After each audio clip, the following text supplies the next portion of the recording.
Oi, gente, tudo bem? Bom, mais um vídeo aqui para vocês. Eu vou me apropriar, vou usar um vídeo do Hedy que eu vou colocar logo em seguida, de uma psicóloga.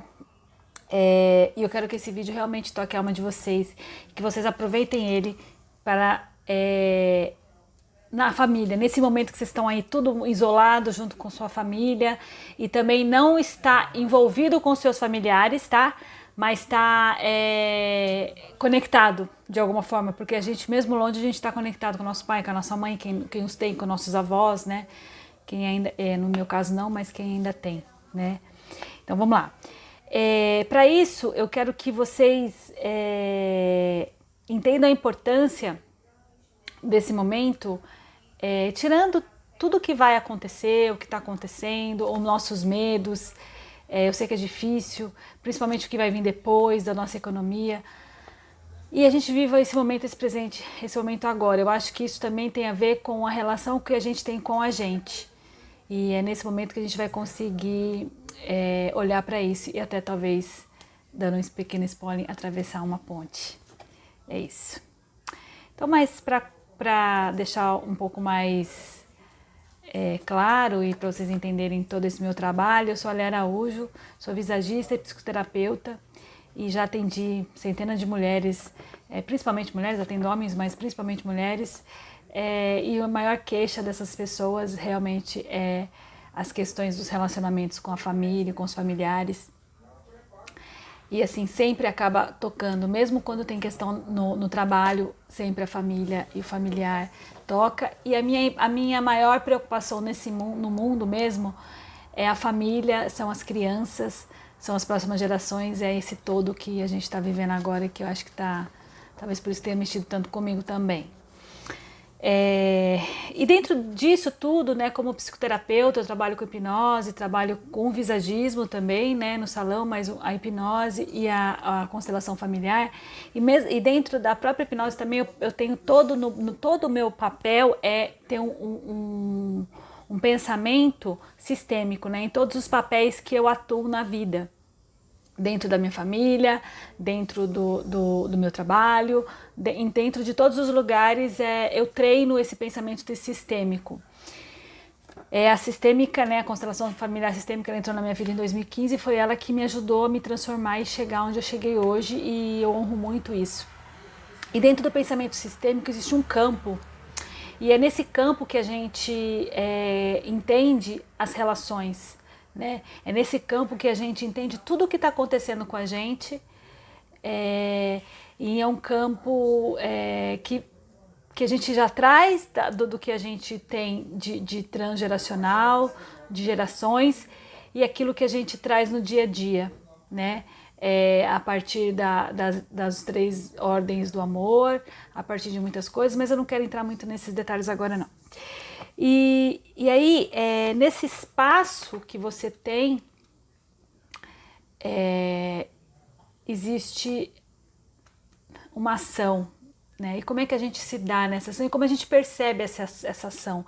E é isso que o vídeo da psicóloga vai tocar, tá? Nesse processo. E aí eu gostaria que vocês prestassem bastante atenção em como é importante, como é fundamental quando a gente percebe como a nossa mente funciona. E hoje em dia, os cientistas descobriram que a gente tem neurotransmissores, que nós temos, esses transmissores, eles têm uma plastificação, tem um processo de plástico igual de cartão, sabe? Quando vai mudando, você muda o plástico dele, então ele muda, ele vira matéria mesmo dentro da nossa mente.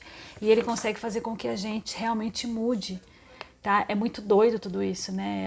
Para mim, pelo menos, né, que venho estudando isso e me apaixono cada dia mais sobre isso e tenho ajudado muitas pessoas com isso. Isso para mim é sensacional, entender que sim, existe um caminho. E esse caminho talvez seja essa ponte que vocês vão precisar atravessar, e nós estamos tendo a oportunidade de olhar para isso quando a gente se isola e acaba sendo obrigado a ficar com o nosso familiar de uma forma que talvez a gente nunca tenha ficado, pelo menos nas últimas décadas, a maioria das pessoas. Então é isso. para concluir, é esse entendimento que eu estou trazendo para vocês, de entender que nós somos seres relacionais e que a gente só se transforma a partir de quando a gente se relaciona com o outro, e aí a partir do que aquela relação ela traz de significado, ela traz de circunstância, ela traz do que eu sinto, do que me fere ou do que eu firo, do que eu me alegro, do que eu alegro o outro, né? Então é tudo a partir disso. E aí eu quero, para contextualizar um pouquinho mais ainda, dizer que quando eu vi esse vídeo eu fiquei muito emocionada, eu realmente chorei muito, foi sensacional assim, e o mais interessante é que quando eu estava preparando para gravar o vídeo, né, preparando, escrevendo as coisas, o meu filho passou por mim e do nada, assim, né? Porque, gente, do nada, porque para ele fazer isso, ele tem que estar muito inspirado, né? Porque é o perfil dele. Ele passou e falou, te amo. E saiu, né? Tem 15 anos, mas ele parecia um menino de 10, assim. Eu acho que foi um... E aí ele falou, foi buscar um pão na cozinha e tal, e fazer um lanche. E aí eu senti aquela palavra, aquela ação dele, foi tão lindo, né? Foi tão emocionante, e eu acolhi aquilo. E eu nem respondi. Depois eu só fui lá e dei um beijo nele. E é isso. Isso somos nós. São as relações. Somos o que a gente pode ser nesse mundo. Então, assim, o vídeo vai ficar um pouquinho longo, mas assistam, que vocês vão se apaixonar por essa ideia, por esse formato, e por quem vocês são, e pelas pessoas que estão ao seu redor, quando você entender que existe um espaço, e que esse espaço precisa ser respeitado e ser vivido no presente. Grande beijo no seu coração. Fique com Deus. I'm with my own emotions, and I make a decision. I'm going to cross the bridge to the world of my mother. I will leave the world where I am struggling, and I will go and meet her. And I will bring with me new eyes. And so I did. I came, I sat across from her, and I crossed the bridge, and I landed in her world, and I looked at her. And she looked at me. And in Yiddish, she said, "Du bist meine Tochter. You are my daughter." And I started to cry, and with her hands, she gently wiped my tears. She hadn't recognized me for months. Of course, I hadn't been there emotionally. This miracle with my mother illustrates the three invisible connectors that I want to talk to you about today. It is the relational space, the space. It is the bridge between the worlds, the bridge. And it is the encounter, human essence to human essence, the encounter. These three invisible connectors, you know them. You live them. But you may never have framed them that way. And in working with couples for many, many years, I've come to see that those are the three invisible connectors. Let me start by talking to you about the space. It is the Jewish philosopher Martin Buber who said, "Our relationship lives in the space between us. It doesn't live in me or in you or even in the dialogue between the two of us. It lives in the space that we live together." And he said that space is sacred space. Now, if we don't know about the space, if we don't know how to take responsibility for the space we live together, we will actually pollute it. The way I polluted the space with my mother, I polluted the space with my mother not because I was feeling my feelings. I polluted the space with my mother because I unconsciously put all these emotions in the middle between us, unconsciously. When we don't know about the space, we pollute it quite automatically. A word, a look, a reaction, a withdrawal, a criticism, a judgment, we put it there unconsciously. And the space becomes uncomfortable. And when the space is uncomfortable, we react to the discomfort in the space, and the space becomes more uncomfortable. And slowly but surely, discomfort after discomfort, the space becomes dangerous. And then we react to the danger in the space. And how do we react? Some of us react by exploding our energy. We talk louder, we shout, we say many words, we're in your face. Some of us react to the danger in the space by constricting, hiding, withdrawing our energy. And once those two reactions come together as a reaction to the danger in the space, the danger grows, and now we are reacting together to the pollution and danger we co-created in the relational space. What should we do? How do we take responsibility for the space between us, which is sacred, as says Martin Buber? Here comes the metaphor of the bridge. We take responsibility for the space between us by crossing the bridge to the world of the other and bringing our full presence on the other side. How do we do it? First, sit down. Take a deep breath. Put your feet on the ground. Allow yourself to get to the present moment. Align yourself with here and now. Know that you're alive.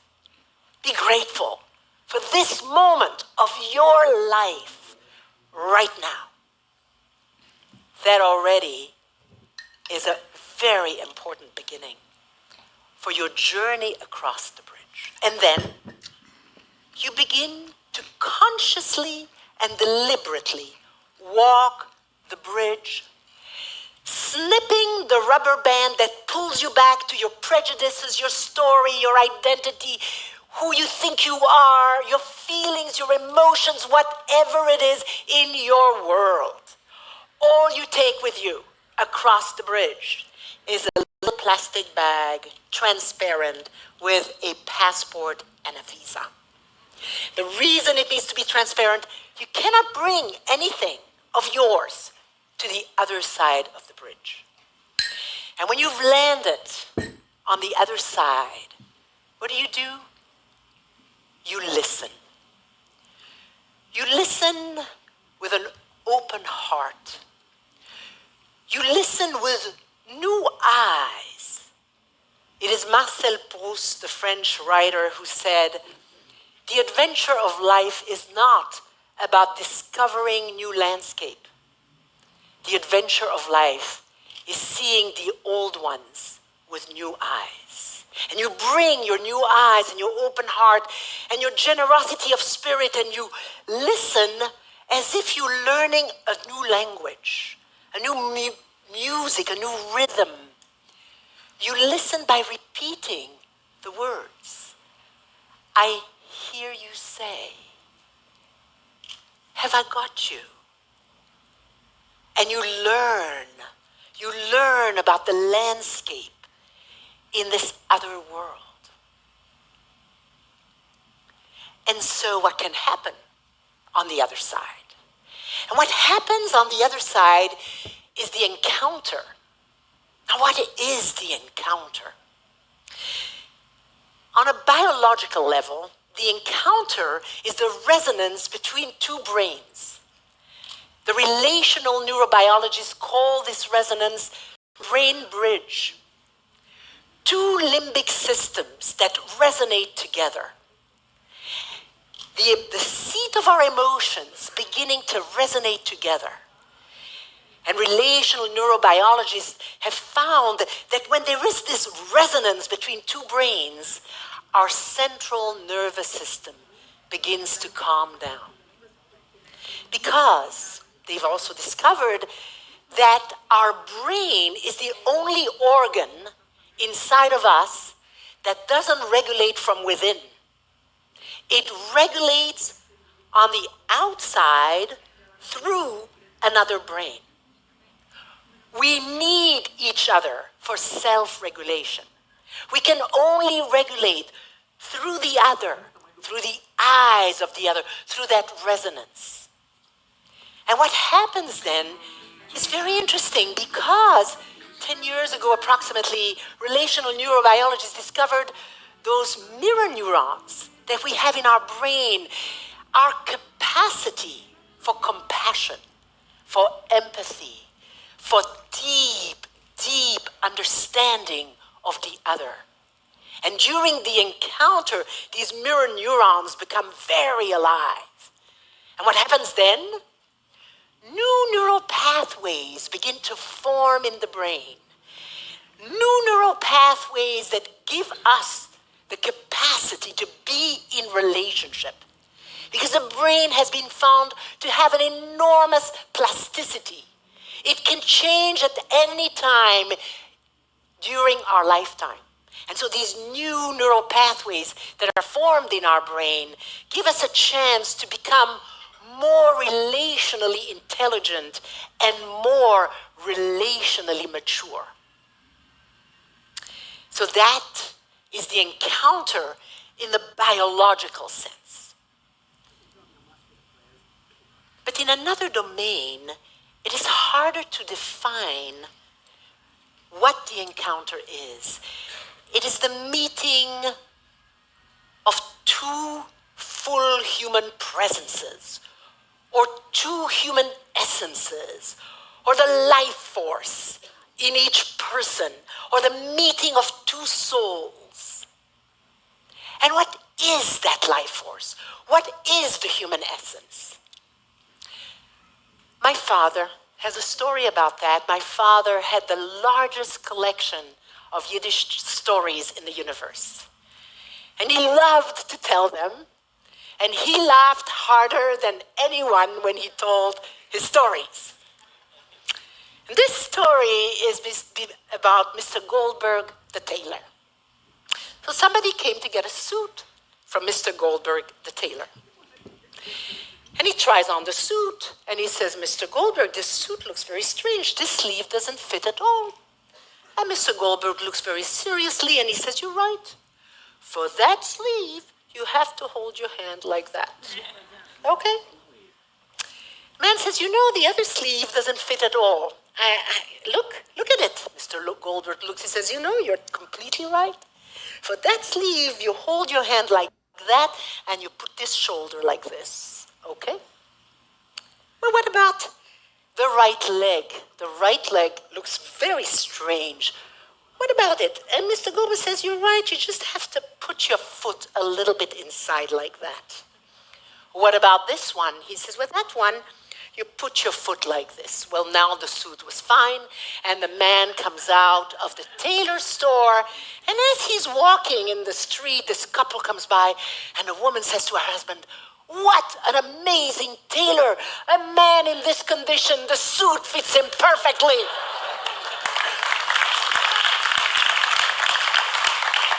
Well, this is us.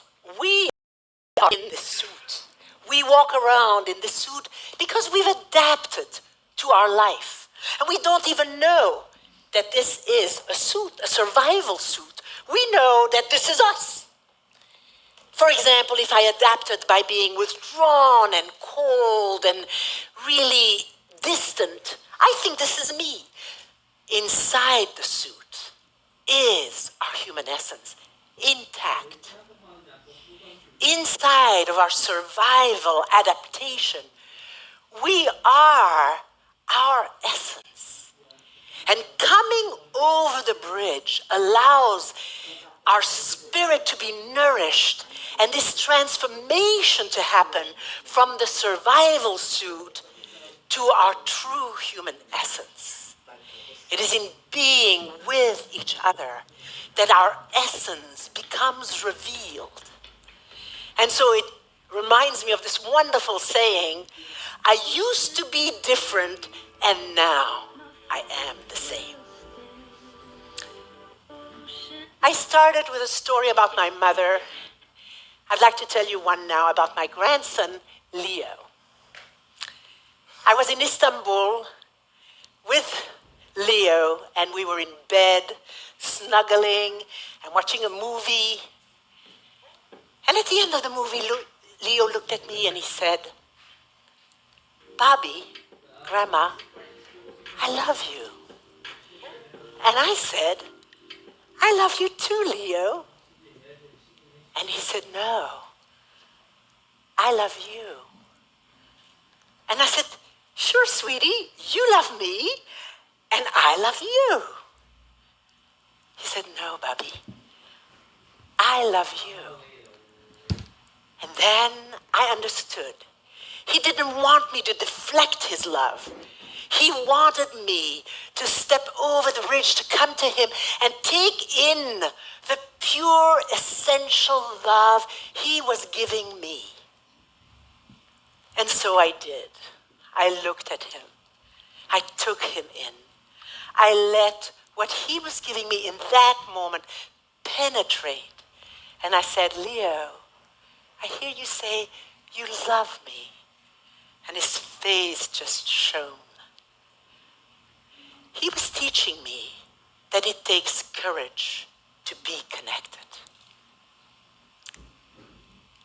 I'd like to share with you one of my favorite quotes by the Sufi poet Rumi of the 13th century, who said, beyond right thinking and beyond wrong thinking, there is a field. I will meet you there.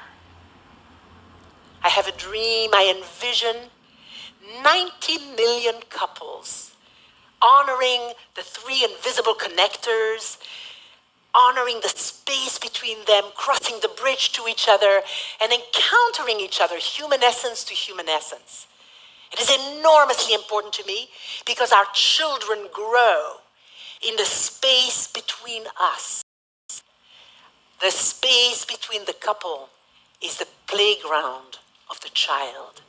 And when we know how to honor that space and make it sacred, our children can blossom in sacred space. And I have a date in mind, November 11th, 2012, International Crossing the Bridge Day. It isn't just for couples. It is for human beings, and it is for nations.